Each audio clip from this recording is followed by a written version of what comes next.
Good morning, time 4:37, time for a check of farm news. Paying taxes on capital gains coming from post-bankruptcy sales would be a thing of the past. Under legislation to be introduced by Senators Charles Grassley of Iowa and Al Franken of Minnesota.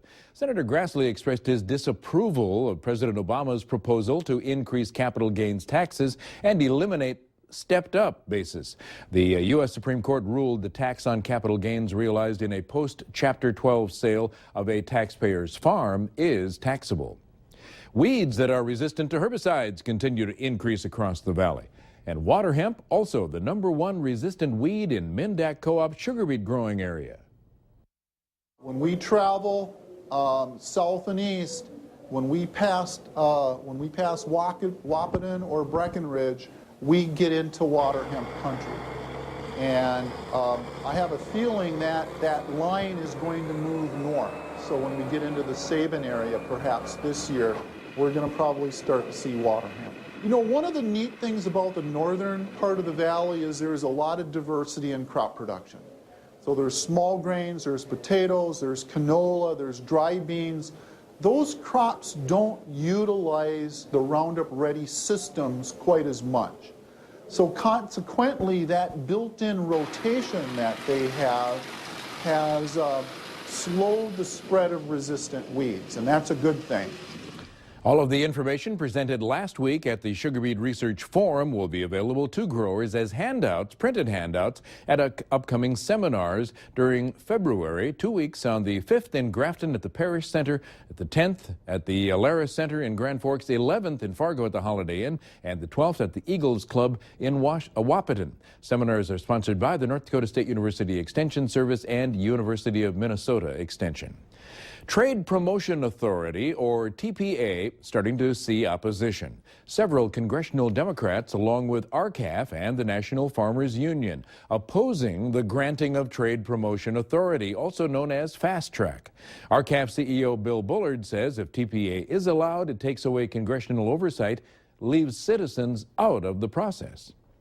A cow in California has given birth to an extremely rare set of triplets. Now, even more rare than the birth, the three are healthy and they survived the first week of life. Odds of a cow having triplets, 1 in 105,000.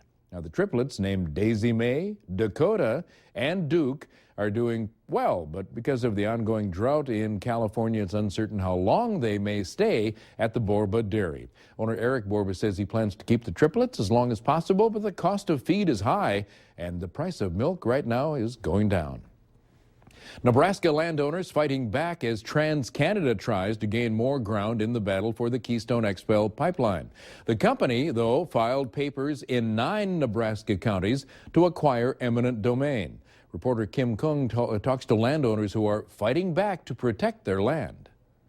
Jim Tarnick owns land in Fullerton, and the Keystone XL pipeline could run through his Nance County property and be 200 feet from his farmhouse. And it raises a lot of environmental concerns. Tarnick says the land he owns has very porous soil and shallow water, and he says benzene from the pipeline could have catastrophic effects. So you're talking about destroying an infrastructure of agriculture around here that wouldn't only affect and destroy my operation, but you're going to affect hundreds of ag businesses around here.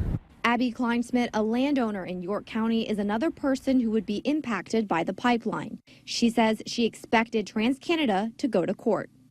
I wasn't surprised. I'm actually kind of relieved because it kind of falls in line with the route that we've taken filing suit against TransCanada.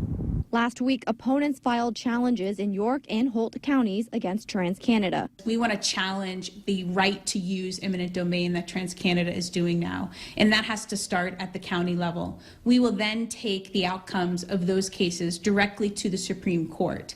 TransCanada says they hope to have landowners come on board voluntarily rather than through the court process. They emphasize the land would still be owned by landowners, and TransCanada is not taking it. TransCanada says they've spent millions of dollars in easement payments already, but they also expect some landowners won't budge. For now, Tarnick is hoping Nebraskans will learn more about the pipeline. He says after everything he's heard, he has a steadfast opinion.